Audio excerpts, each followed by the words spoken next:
Welcome back. This is week 14, lecture 2, Confessionalization in the Early Modern State. And we have almost reached the end of the course. We just have this lecture and then one lecture for next week, the so what question, which I'll be addressing next week. But both of these lectures are rather summing up and wrapping up types of lectures. That doesn't mean that they won't be important for your final exam. I think they are. Um, and you certainly are expected to know some of the things I say as part of the course material for the basis of your final exam. But we're really looking at the outcomes of the developments that we've been tracing from the later Middle Ages through the 16th century, the first half of the 16th century, then looking at into the second half of the 16th century. In the previous lecture, we talked about the French Wars of Religion, and that took us up to 1598, and even a little bit beyond, looking more forward.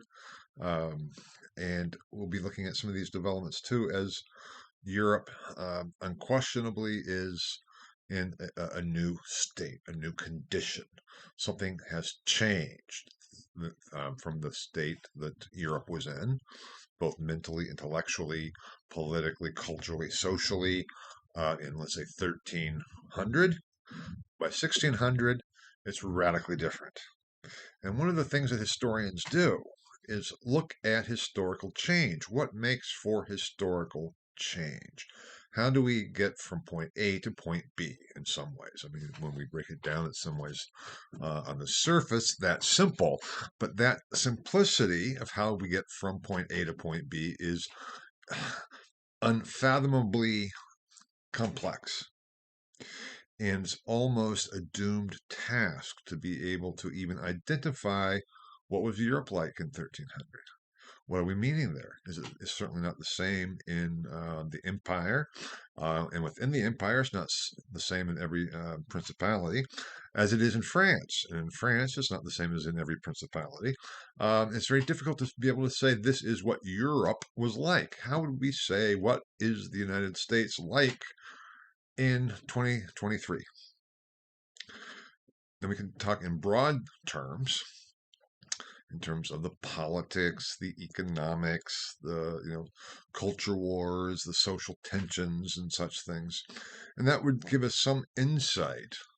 But does that really describe what any particular individual experiences, and what any particular individual sees as what is America in 2023? Because then you'd have probably as many different answers as you would individual people whom were asked, who were asked, whom were asked. And the same applies to Europe and any time in the past. And so we somehow abstract and use these very gross means of defining a given state. And here I'm not talking about a political entity, but a state of a state, so to speak, a given condition, um, even if it's based on evidence and quote unquote what we see in the sources. But we really can't say that's what was really what it was like.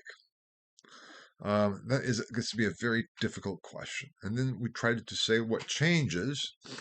And sometimes we use different factors and we see different things. And even if superficially some things seem to change on the superficial level, or again on the gross level, and here I don't mean gross as in discussing, but in the broad spectrum, like gross income and things like that, the broadest spectrum. Um, what really changes? And if we simply point to different political structures, does that mean that the lives of people change? Does that really mean that the hearts and minds of people changed? How do we really get at what is, first of all, historical change, and second of all, historical reality, and reality for whom? Now, that is a much broader issue. It gets into the philosophy of history. And as I think I mentioned, that's something I'm very involved in right now in my own work. Um, but yet, it becomes an impossible task, and yet we still have to do it. And so, some ways, being an historian is somewhat tragic in that we are compelled to do something that is impossible to do. And so we try and make the best effort we can, knowing that final answers are never achievable. History is not like doing arithmetic or even some basic mathematics where we can come up with the answer to the problem. There are no answers. There are a variety of answers to historical questions. Some are better than others. And what determines the basis for saying one answer is better than others is the extent to which a given answer is based on the extant evidence and how much of the extant evidence that answer is based on. Because we're not talking about personal opinions and beliefs and feelings when we're talking about doing historical scholarship.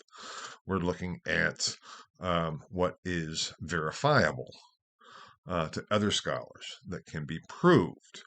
I think I mentioned before, certainly in the document Historical Argumentation, which I hope you will come back to and look at again as you're preparing for your final. I make the analogy between historical argumentation and legal argumentation. And that's what we're really doing here, trying to come up with the best that we can do based on the given evidence. And part of that, too, is conceptual. How do we conceive of historical change when we begin to look for it? How do we conceive of periods and times and the state of the states, so to speak, the conditions that we begin with? How do we conceive of those before we even begin to look? Because those conceptions affect how we actually view it. Now, that's something I've put forward before. I think I've said that it's very difficult for a Protestant historian who is, let's say, a firm believer in Protestantism to ultimately say that Luther was wrong, just as it's difficult for a confirmed Catholic believer to come up and say that Luther was actually right, even though the Protestants say, well, Luther was wrong about a lot of things, but fundamentally, he was right. And the Catholic scholar can come up and say Luther was right about a lot of things, but really can't say fundamentally that he was right. Has to almost, by definition, has to say fundamentally he was wrong at some core level, even if he got a lot of it right. So those are the issues. And one of the things I've tried to do in this course is challenge the, let's say, preconceived concepts that we bring to the course. Or to at least form a conceptual structure for understanding this period, this chronological period in European history. If you have never heard of the Reformation before, or simply have heard of the Reformation but really had no idea what that was all about. And so either it is trying to challenge and shape and deepen and enrich your own conceptual structure of this period, or is to attempt to give you a conceptual structure for understanding this period and why it is so important for our understanding of the development of European history and in some ways of world history as we find ourselves in the world today. So that's, let's say, the grandiose picture. So we start today with this confessionalization in the early modern state as a way of wrapping up what we've been looking at. I've talked about confessionalization before. I've referred to it before and have noted that, in my view, that we see that the Reformation in the later Middle Ages and then on to the Catholic Reformation was based on religionization, and then the Protestant position, we refer to as the Reformation, was based on confessionalization. And we really see that beginning with the Confession of Augsburg in 1530. So let's take then, in some ways, a trip back to Augsburg, but also looking forward to see how this various phenomena and developments that occurred can be described as an age of confessionalization. And this is not my term. Religionization is my term, but confessionalization was put forward by two German scholars in the later 1980s. Heinz Schilling being one. And I give you here, in terms of the implementation of religious confessions, a process or a definition. Sorry, the confessionalization as a definition is the process or processes by which a particular religious confession was enforced within a given political entity as a means of territorial state building. Now, that is my definition. It's not coming from Schilling or any other scholar as such, but I think they would agree with it because it is distilled from what can be a very complex discussion of confessionalization. The point here in defining it as such is that we talk about these religious confessions. The Confession of Augsburg, and then later the Calvinist of the Heidelberg Confession, or I talked about the Four Cities Confession, the Confessio Tetrapolitana, or also confessional documents such as the Decrees of the Council of Trent. And we look at them, and they seem to be religious or theological texts. And for us, it's very difficult to think of how can a theological text be, as such, a political entity, a political thing, a political development. And that is a question that I'll be addressing a lot today, and it is one that I've been talking about throughout this course and stressing throughout this course. And you've had a discussion on it. You maybe even had a couple of discussions on it in some ways, and obviously in many ways, the final exam is getting at this broader question of, in some ways, the relationship between theology, religion, and then theology/religion politics. So that political, theological, religious attempt to build a territorial state is part of the definition of confessionalization because it's based on a given confession. Let's just think for a moment, kind of do a thought experiment, that I'm not going to make this political as such, but that Congress and the president at some point in the future determined that the United States was now going to be a theocracy. It was going to be a nation based on a particular religious theological creed and doctrine, and they wrote up a document proclaiming this that was called the Confession of Washington, D.C. And these are the principles that we are going to then implement throughout our country. And I'm even leaving it open to saying maybe it is Islam, maybe it is Judaism, maybe it is simply an atheistic position, or a Christian position certainly as well. But just think that there is one ideological position in terms of religion and theology that the government determined was going to be imposed upon the entire country. How would they go about doing so?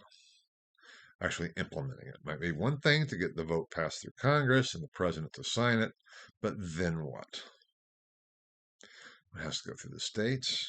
Of course, obviously, footnote, it would have to involve a new constitutional amendment or a repeal of at least the Establishment Clause. That's part of this. It'd have to go through the state legislatures. It'd have to go to the local governments. How do we approach this? How do we do this? And at what level do we stop? If we say, okay, we're going to have, I'll just use this because it's somewhat less, or it's more neutral. We're going to have a theology and religion of atheism in this country being imposed. To what level? Do we even go to individual households to say, "Oh my gosh, you have a crucifix here, or you have or have a menorah here, or you have a prayer rug here, and so that must not be allowed"? Or do we keep it then at simply, we're closing churches, mosques, and synagogues? How do we go about implementing this overarching ideological position? Now, ideology, I was going to say this for a little bit later in the lecture, but I think it's important here since I've used the word, and I may have mentioned this before already. Ideology has rather a bad name. It's always used for somebody else. I may have mentioned this in a lecture already or not, but Terry Eagleton it was a Marxist literary theorist, and he wrote about ideology and said that ideology is like halitosis. It's always something someone else has. I have a political philosophy. You have an ideology, and that negative use of the term is still with us today.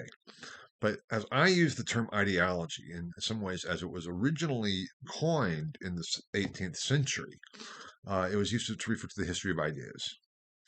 And as I use the term, it's used to refer to the mental and intellectual structures that allow us to make sense of the world in which we find ourselves. Those structures, those assumptions, can be analyzed by the historian, not within somebody's individual brain, but by documents that are published, by policies that's published. We can look at the underlying ideological structures that are there. And that's what I've attempted to get at in this course, is to look at the various ideologies that emerged and developed and how did they change.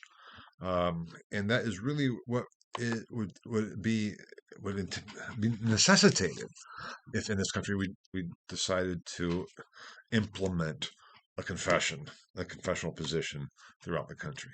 Well, it certainly wouldn't be as radical, or it certainly wasn't as radical, this confessionalization process or processes in the 16th century. But it still was an issue of, now that we have this document, or these documents, this position, how do we make sure that it is being followed within our territories? With the Peace of Augsburg, we have accepted within the empire both a Catholic position and a Protestant position, a Lutheran position, because Calvinism in 1555 was not allowed within the empire. And so how do we make sure within our territories our people are following our position? If it's the religion of the prince, is the religion of the territory. If I'm the prince, how do I make sure and ensure that everyone is kind of following along? Because this is still, at this time, a matter of belief. People believe this.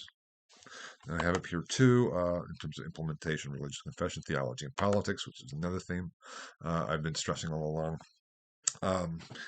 And that almost itself is warping the historical reality when we look back at the 16th century and all times previous, because it's making a distinction between theology and politics. And at the time, the question would not have been really understood. Certainly, there were conflicts going far back in the Middle Ages between lay power and ecclesiastical power, between the ordained clergy and the lay princes. That's without question was there. But to abstract from that, to say this is a distinction between theology and or religion and politics, is imposing a medieval structure, or a modern structure,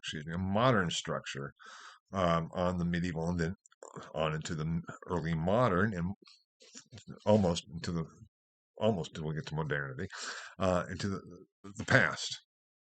And that is, in some ways, one of the primary fallacies of doing historical research, is imposing contemporary structures, meanings, understandings onto the past. Because the question is not what we think and then trying to find it in the past. It is rather to say, how did they think? And why did they think what they think? How is that possible? Okay, it might be very different from how I think, but how did they think? If I just come at it and say, I'm right and they're wrong, and maybe curious and an oddity, and isn't that quaint and interesting until I get to the point where there are some similarities to how I think, and therefore, oh, here we see something I can relate to. Um, that is the wrong approach. We need to use the foreignness of the past to question our own understandings, because that's what it's all about. In some ways, it's why do we think and believe what we think and believe, and why do we think how we think and believe? What are our assumptions, and how did they develop? Where did they come from? Now, that's getting again into broader issues. But the point is that for the Middle Ages and on through the period we call the Reformation, theology is politics and politics is theology, even if it can be a distinction between them. When Pope Urban II in 1095 called for the First Crusade, was it political? Oh yes. Was it theological? Oh yes. Was it religious? Oh yes. We make a distinction between those three. Did he? Maybe, maybe not. When Marsilius of Padua in 1324 called for the abolition of the papacy, was that a political position? Oh, yes. Trying to support the imperial position over against the clerical one and the papal one. Was it a theological position? Definitely. So my point here is that even that distinction in terms of dividing theology and politics into two distinct categories is imposing a modern construct. Because at this time, overwhelmingly, I'm not saying there was no exceptions, but overwhelmingly, the individuals involved in the developments that we have been looking at from, even before Luther, from the conciliarist period, later Middle Ages, and the Reformation of the later Middle Ages, through Luther's Reformation and the various patterns of Reformation we've talked about, is one and the same. We have firm belief, and we just talked about the wars of religion in France last lecture. The divisions were based on confirmed belief, conviction. It was not simply using theology or religion for political purposes, nor was it using politics for theological purposes. It was one and the same. And that's a difficult concept, I think, for us today to grasp, because we have so clearly not only distinguished but almost separated those two. That was not the case at this time. And for confessionalization, this idea that the government, part of its responsibility was to ensure religious conformity, was just a given. And religious conformity was equated with political conformity, and political conformity was equated with religious conformity. We use distinctions, we can say, for heuristic purposes, that is, for purposes of understanding and teaching and describing. We make these distinctions because for us, that's part of our ideological construct, that these are distinct. In the 16th century, they're not.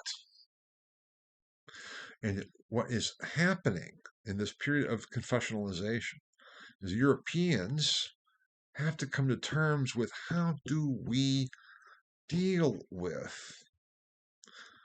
individual states, individual political actors that we find to be heretical, that we can't simply reject and dismiss and try to fight against. The wars have to stop. As we'll see later today, wars did not stop. But there was some of that sentiment. That is the politique position in France that I mentioned, that the primary concern must be the state. Now, even that position was in the minority view, but we do see a shift. I'll be coming back to that before too long in this lecture, as a result of the developments within Europe during this time. How do we then, within our own territory, ensure that heresy is not running wild? because there's still this sense that was very much in the medieval ideological world that is still there in the 16th century, that as political figures, as leaders, as in the nobility, the royalty, city councils, people in a position of political leadership of all levels were responsible for the spiritual and physical well-being of their subjects, and were responsible to God for the spiritual and physical well-being of their subjects. It would be quite an onerous burden if you believe that. But both Protestants and Catholics did. They took the responsibilities seriously. Now, again, it does not mean that every individual believed that, but in general, that was a position. Salvation at Stake, I think I mentioned, was a book by a colleague of mine, friend, so to speak, Brad Gregory, Open Notre Dame, looking at the martyrs in the early Reformation, those people who were put to death and killed. Some Catholic martyrs, but also the Anabaptists and so. And the question is, what would you be willing to die for? Now, today, we think of what I might be willing to die to protect my family. Maybe. I might be willing to die for my country. And the country certainly deems that a heroic endeavor. But for a theology, for a theological position, for a religious practice, would you be willing to die for that? Now, some people might be have sufficient theological and religious convictions that we might say, yes, I would be willing to die for my beliefs. That's probably not all that uncommon. But when it comes down to it, would you? And maybe that's just me asking myself that question. But I think it's probably not just a personal question. I mean, it's a very personal question, but not just for me as a question. What would you be willing to die for? But then on the other side of that is, what would you be willing to kill for? And in the 16th century, no less than in all the centuries previous, Europeans were willing to kill heretical positions, kill heretics who were infecting their souls of their loved ones, of their families, of their friends, when it was certainly recognized as doing so, because eternal salvation was at stake. Now, that gets to be very messy, and I've maybe spent too much time belaboring this issue, but I think it is essential to really understand what was going on historically. And even with the emergence and begrudging acceptance of other religious confessions within Europe, as had always been the case with Judaism, by the way, which I mentioned, even though there were certainly tensions there. How do you deal with it? And at least within, if I am a prince within the empire, a Protestant prince within the empire, or a Catholic prince within the empire, or if I'm a Huguenot in France after the Edict of Nantes, or even before the Edict of Nantes, how do we ensure that we have our act together and that we're all unified? How can we bring this all together? And here we can go back even to the problems of the lack of unity that we saw in the Colloquy of Marburg in 1529 between Luther and Zwingli. They agreed about everything, almost, basically, except for the Eucharist. What do the words, "This is my body," mean? And that discrepancy prevented a united Protestant front against the emperor.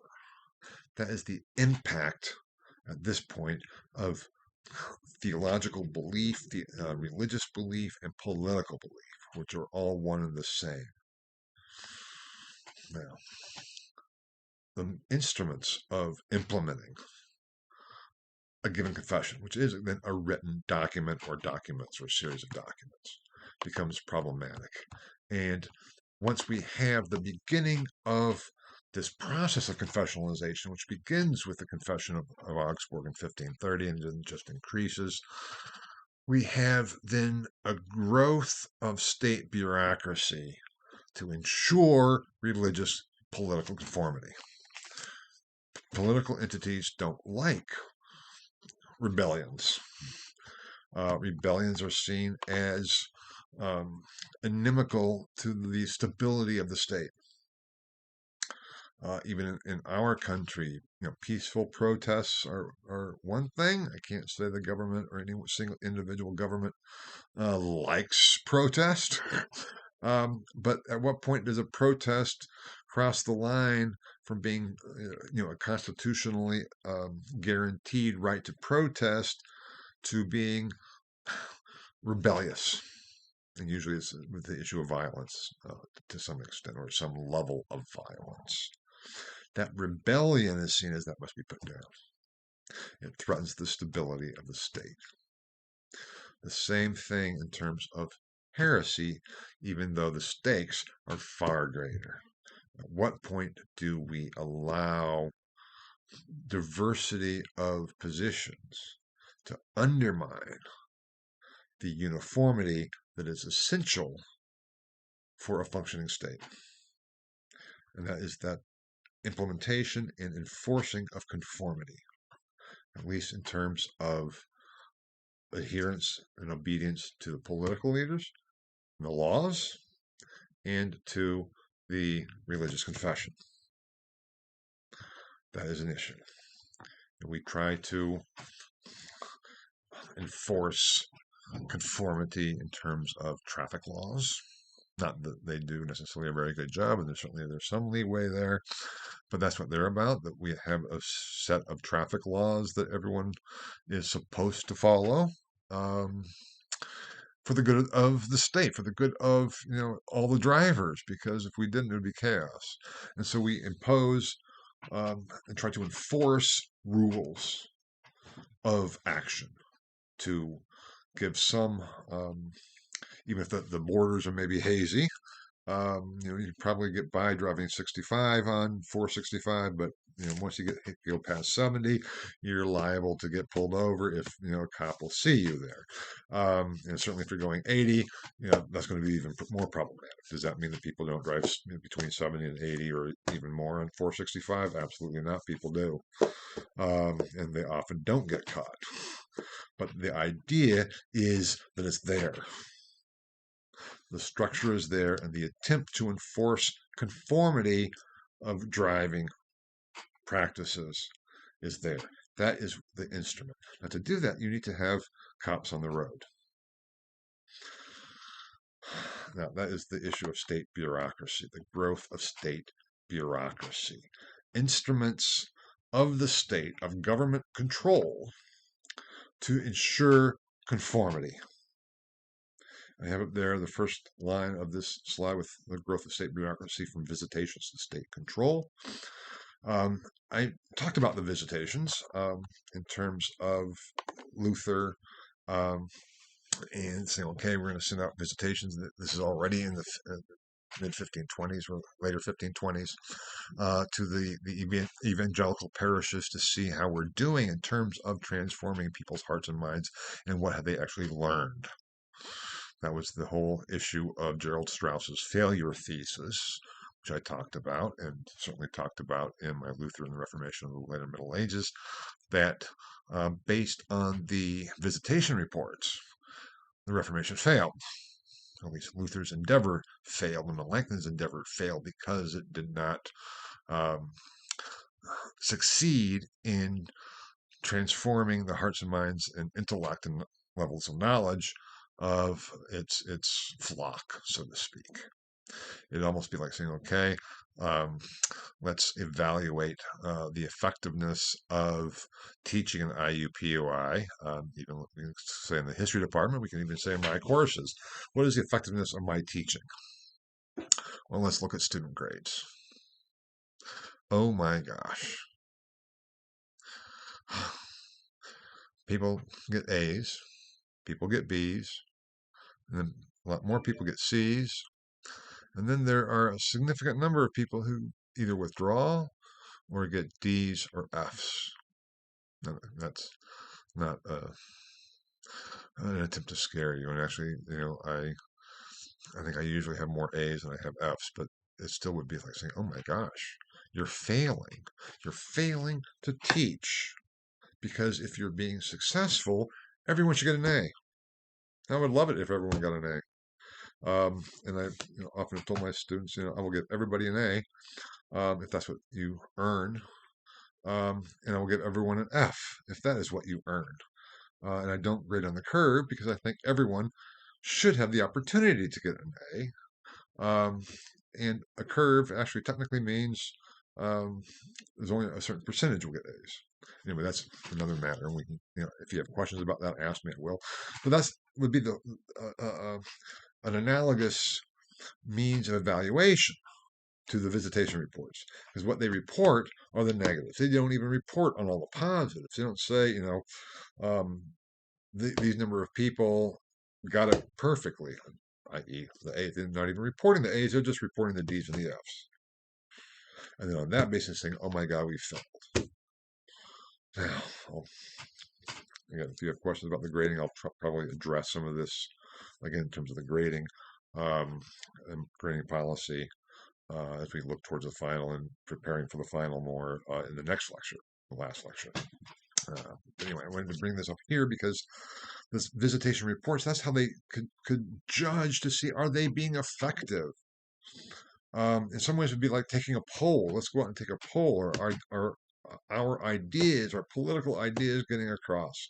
If I'm going to run for political office, have no intention to ever doing so. But if I did, I might have a nice platform, might have some great ideas. I try to get it out there. I think I'm really doing a great job. I'm working very hard trying to get my message across. And then we have polling coming along to say, how many people are agreeing with me? How effective am I in getting my message across? And it turns out to be dismally. That is the failure that we talk about with the Reformation. That is what the shock that Luther experienced with the visitation reports. And so the thing is, we need to do more. We need to actually have a larger, more immediate presence in the individual individual localities, which is like local localities is a ridiculous term. And so here I have this thing, the city or state as a great monastery.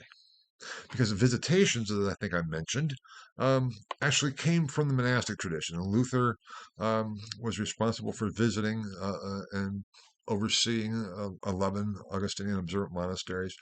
And he would have to visit the individual cloisters to see how well they were doing in terms of living up to their ideals, following the rule and their constitutions. And that had been going on for a while in terms of visitations. But from that monastic sense, Erasmus even said, what is a city but a great monastery? I mean, a monastery writ large. Because in a monastery, there is supposed to be, there must be conformity. If there's not, there's chaos and it's not going to function. That was this idea of, in a city, we need to be unified. And to be unified, we have to have conformity. And that concept of this great monastery started being applied more and more to city and or the state as this need for conformity and unity. And to do that, you have to go to very local, individualized levels and correct what was wrong, correct the noncompliance in some fashion. And so there I have the loss of individual freedom and toleration, because with the growth of state bureaucracy, that led to a loss of individual freedom and toleration, because they start looking at even what's going on in an individual household. We have records even in the Netherlands, in the Spanish Netherlands, which I'll be talking about shortly, of state officials even going into bedrooms to see what is actually going on in here. It is that level of state control. Because if conformity and unity is the goal, you need to make sure that as many people as possible are conforming. And you can only do that if you take it to the individual level. And so there's no longer any freedom to do really whatever you want, as long as you, on the surface, so to speak, go along with the general policy. Now, I mentioned some of this, for example, with Calvin and Geneva and the consistory. That has been seen as almost the outstanding example of social control by a state entity.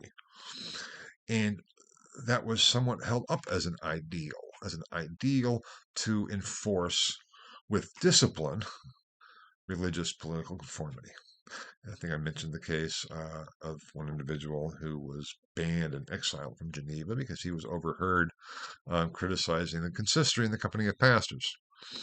And that was reported back, and he was exiled. That in Geneva maybe was an extreme, but that was an ideal that was increasingly implemented within political territories based on a confession. Not just the Calvinist one, but the Lutheran one, the Creeds of the Council of Trent, and on we go. That is the level when we talk about loss of liberty and toleration. Things that were previously not their concern because the governments were concerned with more upper level issues, became front and center in governmental policy. How do we ensure conformity with this particular document, a particular religious confession or confessional documents? How do we do that throughout our realm, our state? And that almost necessitated cracking down on deviance, variance, and therefore the loss of individual freedom and toleration. Because ensuring religious conformity, theological conformity, was a function of the state. And that is the process of confessionalization, whereby that uniformity and conformity was seen as essential for building a strong state, whether it is a city-state, whether it is the duchy or duchy of Saxony, or the electorate of Saxony, whether it's the king of Bohemia, whether it's the kingdom of France, the kingdom of England, the various city-states in Italy or Spain. It is this idea of that becomes fundamental to the state itself. Conformity and uniformity and compliance. And those tentacles of the bureaucratic state increased more and more onto the individual local level. And that was seen as the very purpose and necessity of the state and as one of its primary functions. Again, based on this concept that this government, the governing powers, were responsible for the physical and mental and spiritual well-being of their subjects. You can only do that if you have control or some degree of control and means for discerning and dealing with deviance and noncompliance. Now, that brings me then to the last slide here, the myth of the nation state. I think I've said this before, but if not, it's probably in the earlier lectures. What we see, or what I see, and these are my terms, in the developments during the 16th century, is a shift in the ideological structures of Europe from being based on the myth of Christendom to being based on the myth of the nation state. Now, the ideological structures remained. Some of these issues, the relationship of theology or the unity of theology and politics remained. The concept of the state's responsibilities for the spiritual, eternal salvation of their subjects, as well as the physical well-being, um, what was there as well. Now, stating those principles, those ideals of the responsibility, doesn't mean that they always fulfilled them or took them as seriously as they should. Just as in the United States, we have our ideals that we try to um, make a reality: equality, justice, those things. It doesn't mean that everyone is treated equally or that everyone is treated justly, and on we could go. And the disparities are there, even if the principles are there as well. And there's a disjunction between the practice and the precept. That was there too in the 16th century and on into the 17th and 18th century, and still today. But yet that attempt to bring about those precepts as defined in the confessional documents, based on the ideological structures that were in some ways not all that different from what had been in medieval Christendom.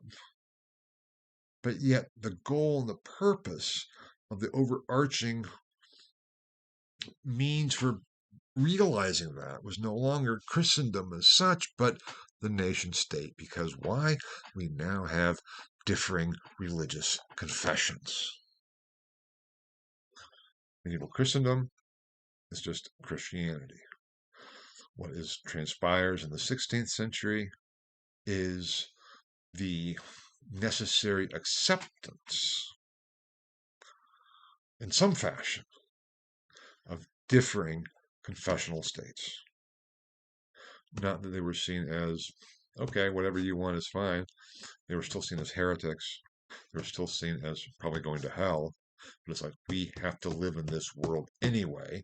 And there's still something that binds us together against common enemies, such as, the Turk, Islam, and that we are now fighting for our own preservation, also against other Christian states, and that had always been the case. Christian princes were always fighting each other, and they still did. But now it was like this is not simply a personal battle for personal territory and possession. It is the state. The instruments of the state become the central means. And that is why I talk about the shift from the myth of Christendom to the myth of the nation state. Now, given that, I just want to go through briefly some of the developments after we've already talked about them. Again, I've already mentioned that when talking about the French Wars of Religion. I took it all the way up to 1598. I'll briefly refer to developments thereafter. Let's say the results of this period of transformation within Europe, ideologically, religiously, politically. And I think I pointed to some of these before. I'll come back to them again here.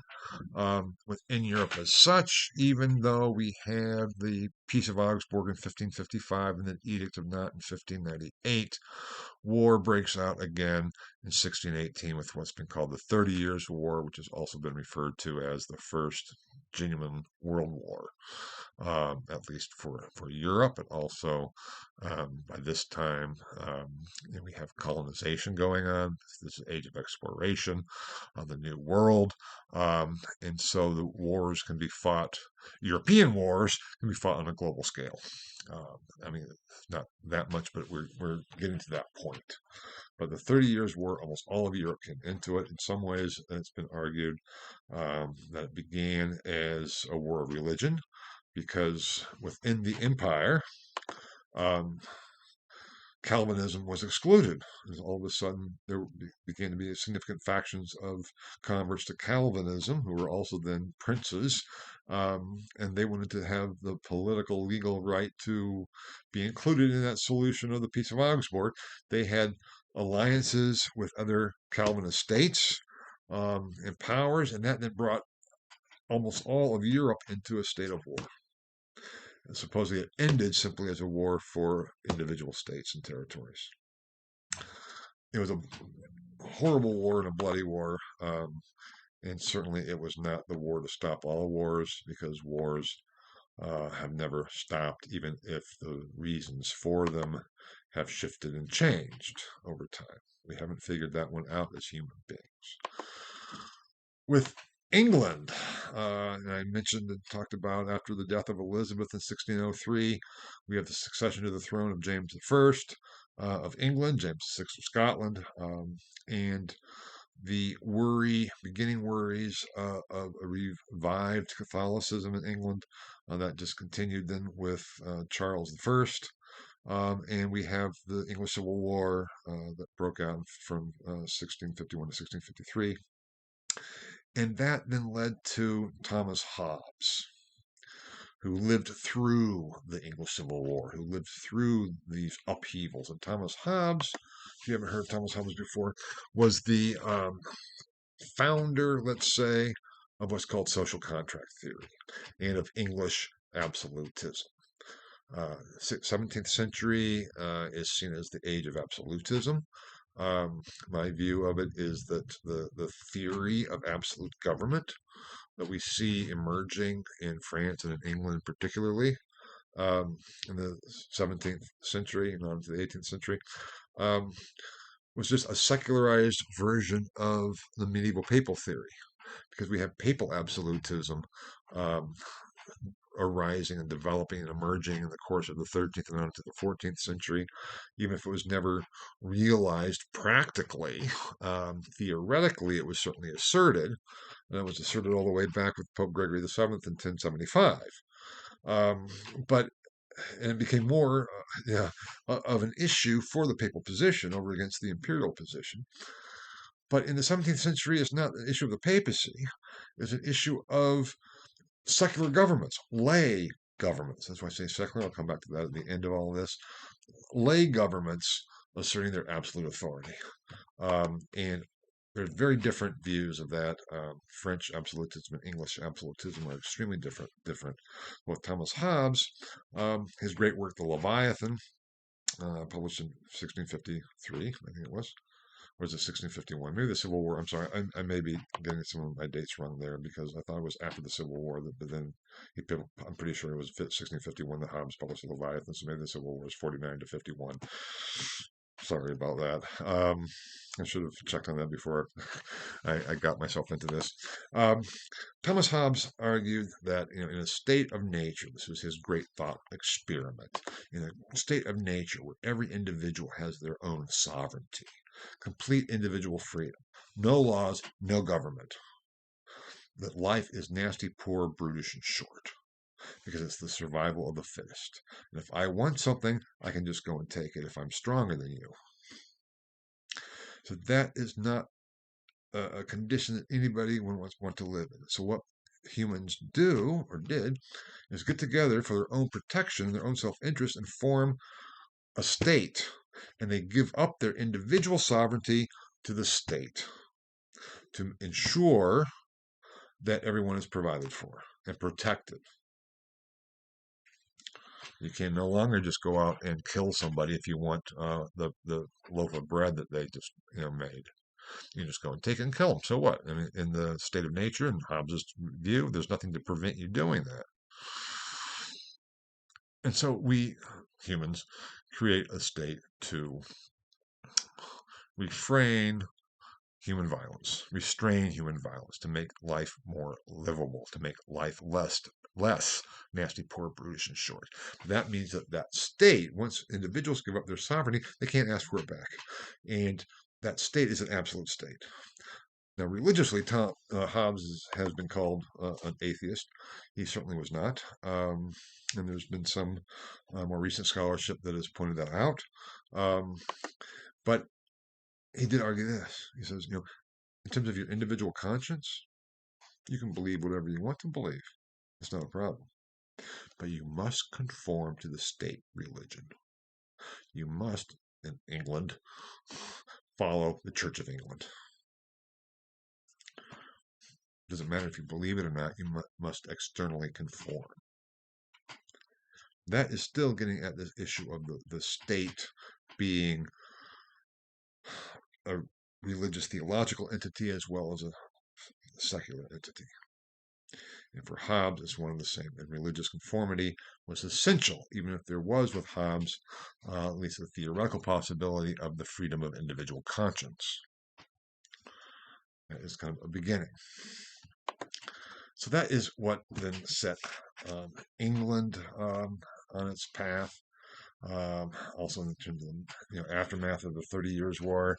Then we have the English Civil War, also over religion, assassinating or overthrowing Charles I and executing Charles I. And then we have Oliver Cromwell and the Protectorate, a Protestant Puritan Protectorate in England, and on we go. It's still an issue of religion and politics being very much a part of it.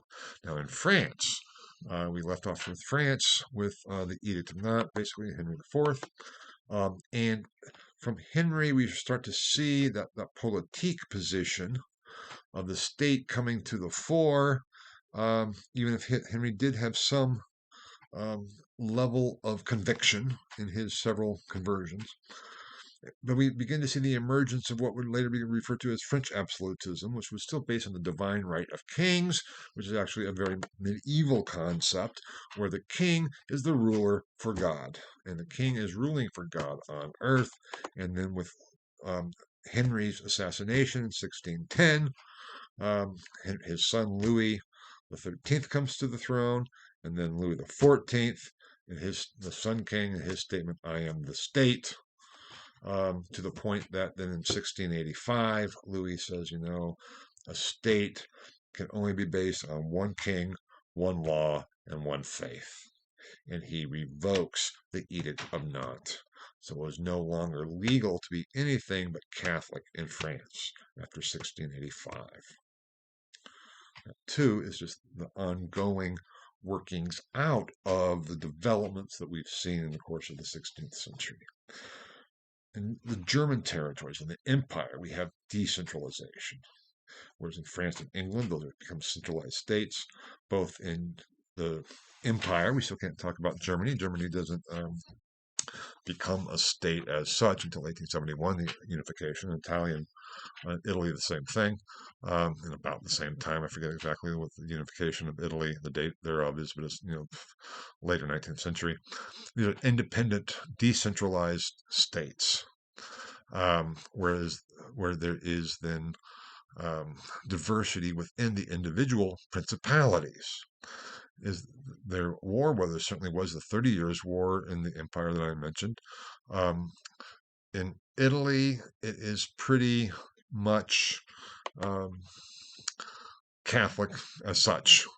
In terms of that, there's certainly wars and fightings amongst princes, amongst city-states, but there's less war in terms of religious conflict in Italy, even though there's still heresy, and the Pope is there, and Italy has kind of a separate development.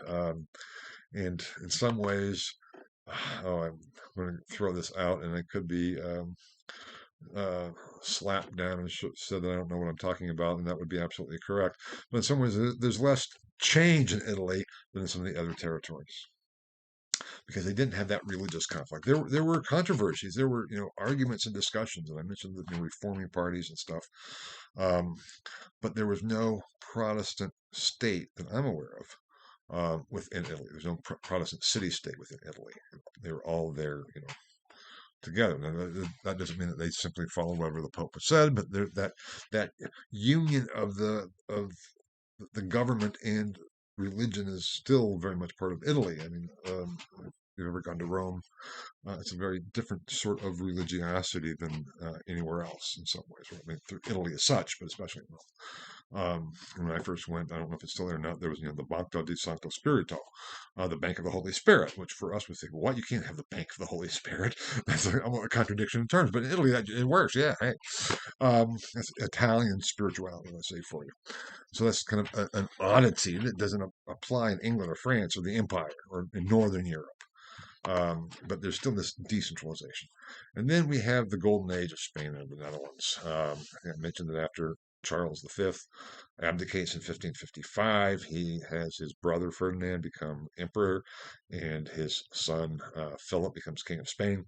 And Spain under Philip enters a real golden age. I mean, this is the time when, again, in the age of exploration, and Spain starts to reap great wealth from the colonies as they're expanding overseas. So Spain really becomes one of the wealthiest countries in Europe in the later 16th century. And then they get, of course, they were defeated at the Armada, and that kind of put a blow to them.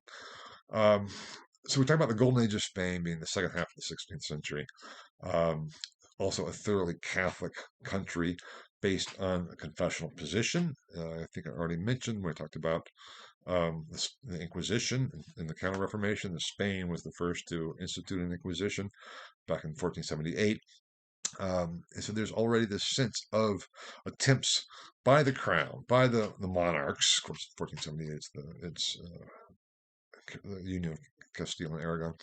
But with Philip II, he's the leader, king of it all, as was his father Charles. Um, to enforce religious conformity already. So they almost had jumped the gun, so to speak, or had a head start in this attempt at confessionalization. And that was part of their golden age, not only within their own kingdom of Spain, but also in their territories overseas, their missionary territories, their colonies. And if you've ever read any of the accounts of Spanish missions in California and Mexico and things, they were brutal. But for them, they're doing this to save souls.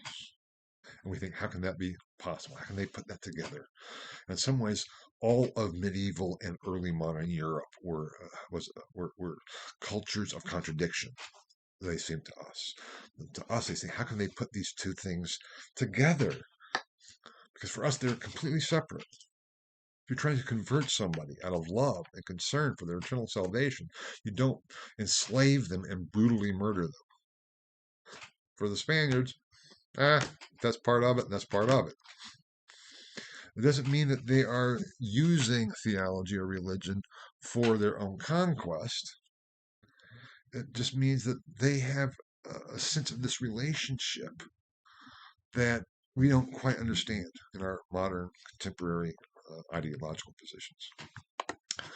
Now, just as Spain is beginning to fall off from its golden age, the Netherlands, and what's been called the golden age of the Netherlands, namely the 17th century, is rising. That too is based on economic, financial prowess with banking houses in Antwerp and with their seafaring and their trade. They were entering what they've called the golden age of the Netherlands. And Spain didn't really like that because there were conflicts there already early on. Charles V was also had Burgundy. He ruled Burgundy. That's like the southern Netherlands and parts of France. And the Dutch provinces, as they were called, the individual principalities, in 1566 proclaimed their independence from Spain and independence from the Habsburgs.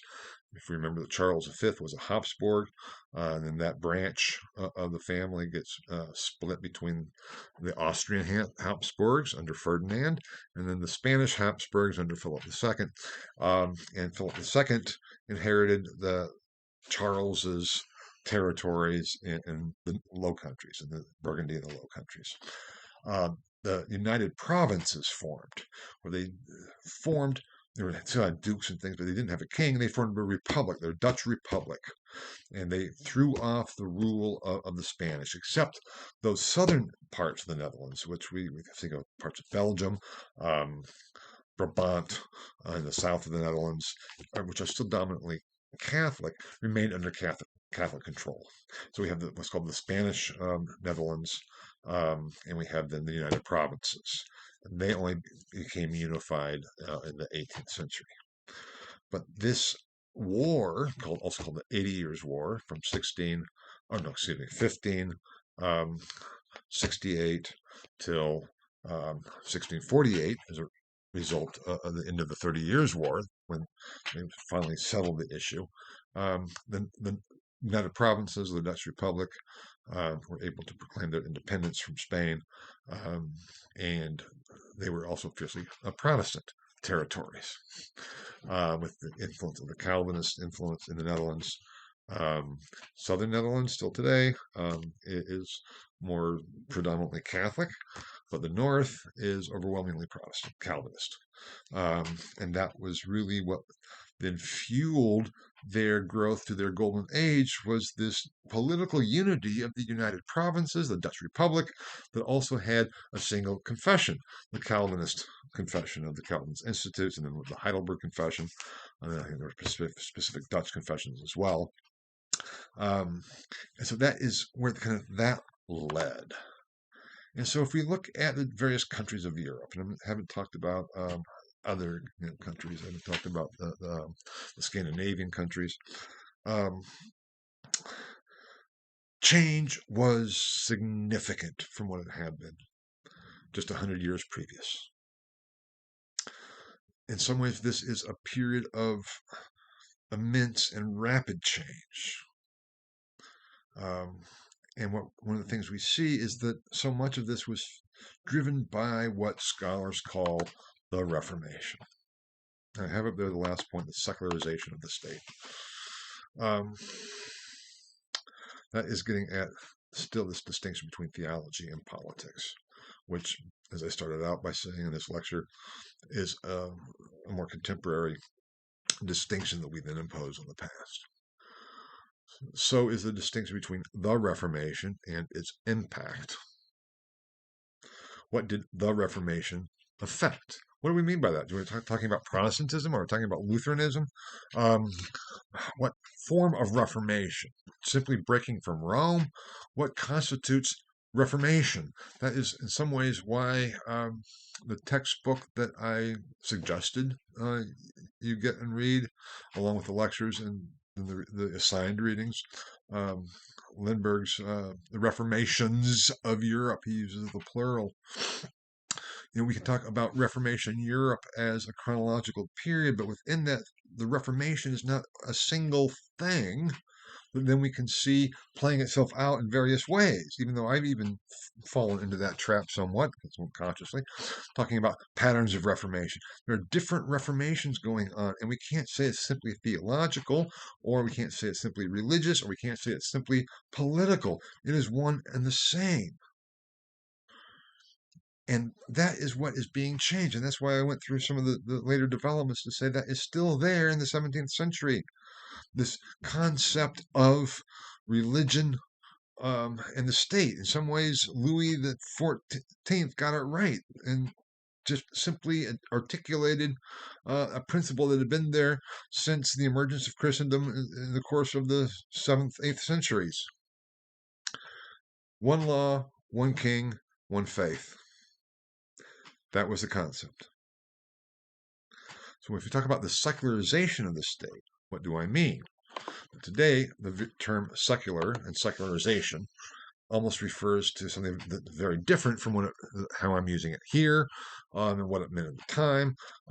Today, I think if we talk about secular, we're meaning non-religion or non-religious in general. So it's a de-religionization process, or de-Christianization process. If we talk about the state being secularized, it means it's no longer having Christian symbols or principles. That's certainly not the case. Secular, our term secularism, it comes from secular, it comes from the Latin seculum, which was a good Latin word. Augustine, St. Augustine of Hippo, let's say, made it a Christian term by his use of the term saeculum in his The City of God, which was a theology of history and a lot of other things as well. But he distinguished the temporality of the world we live in from where we are headed in terms of eternal life. The saeculum was life in this world. I think I may have mentioned early on the distinction between the secular clergy and the regular clergy. The secular clergy were just regular parish priests.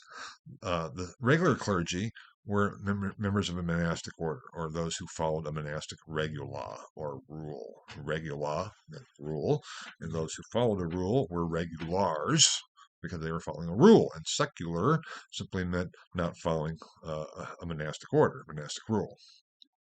So in that sense, it was serving in this world, whereas the regulars were supposed to be focused more, on the next world, so to speak, even though they always weren't by any means. The saeculum was the space in which we live, within the temporality in which we live. When we talk about the secularization of the state, we see, though, a shift in the course of the 16th century. There had always been this power struggle between, the laity and the clergy in terms of power in Europe. That was the issue between the popes and the princes, popes and the emperors. That struggle was who should really be in control, because both the lay leaders viewed themselves as ruling directly for God, as did, of course, the pope himself.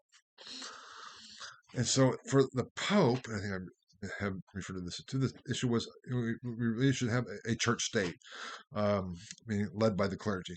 And for the emperors, it should really be a state church, which we see already in Marcellinus of Padua, whereby the church and the clergy are simply functionaries of the state. What happens within Protestantism, anyway, in general, as a result of the Reformation, is that the clergy become state functionaries. They become state employees. That doesn't mean they become secular in terms of non-believing by any means, but they're working for the state, and that's part of this confessionalization process too. The new territories, once we throw off Rome and once we throw off the emperor, what do we do, and how do we bring about to fill a void of what was missing? And that is to incorporate all the functions that were there for ourselves. So that is, in some ways, what I mean by the secularization of the state. It is then becomes the primary, as I say, the primary myth, the primary ideological structures, which is served by theology, and whereby theology and religion is an integral, central part of it, but the point is the state itself. And so we can, go to war with other Christian states if we think it will be to our financial benefit. We can, have competition over who's going to get the most wealth from the colonies. We can go and screw over the indigenous populations all we want violently and repress them if it's going to benefit us as a state. That sense of the nation state was a sense of every individual's political state entity. The world was their oyster. The world's our oyster. We can do with it what we want. Yes, we are responsible still for the spiritual well-being of our subjects, for their material well-being and physical well-being, and their eternal salvation in many ways. But as long as we have this confessional position and can ensure conformity and uniformity within our territories, then the world is our oyster, and we can do with it as we will. That's what I mean by the secularization of the state. It's the emergence and prominence of the concept of the state itself. Now, was that a myth? Well, it depends on what we mean by myth. It was the idea, it was the ideology. Was Louis XIV ever absolutely absolute, so that everybody just followed along? No. Not any more than everybody following along with the Thomas Hobbes's position of the absolute state of the English monarchy. It was various degrees of conformity. Enforcing conformity is difficult once you get beyond, let's say, a small group such as a monastery, because there when you have a group of, let's say, 20 to 45 people, you can do a good job with visitations, with that bureaucratic structure in place to ensure conformity. But when you're talking about thousands of people over vast geographical territories, it's very difficult to enforce and really bring about uniformity and conformity. It's still there as this goal, this idea, just as in this country today are the goals and visions and ideals that we hold up as a country and have some sort of agreement upon. Are they enforced uniformly? No. We can't even really agree what constitutes democracy. So it's the issue of the ideal is there, but the practical working it out, that's why I refer to it as a myth. Just like Christendom was this myth, it's an ideal, an overarching goal. And what we see coming out of the events and developments of the 16th century is the shift from the myth of Christendom to the myth of the nation state, ushering in a new period of history that we describe as qualitatively different from what has come before, namely early modern Europe. That is some of the importance and impact of this period that we call the Reformation, which is not a single thing that then impacted others. Is the period as a whole is the Reformation, or the Reformations, in which we find various manifestations, reforms, developments, we call patterns of Reformation, whereby, I talked about the late medieval Reformation as a pattern of Reformation, and all these different attempts to effect a Reformation led to early modern Europe and the transformation of European society, and that just continued thereafter. We will wrap up next week, our final lecture, answering the so what question. What's all this about? Why should we care? Is it simply a curious oddity that isn't that interesting? But I hope you'll start looking at this period differently than you did at the beginning of this course, and question some of what assumptions you may have had about this period, and on all different levels, to see that history is far more complex and intricate than we can ever imagine, because it's dealing with human beings. And human beings are infinitely complex. Thank you so much.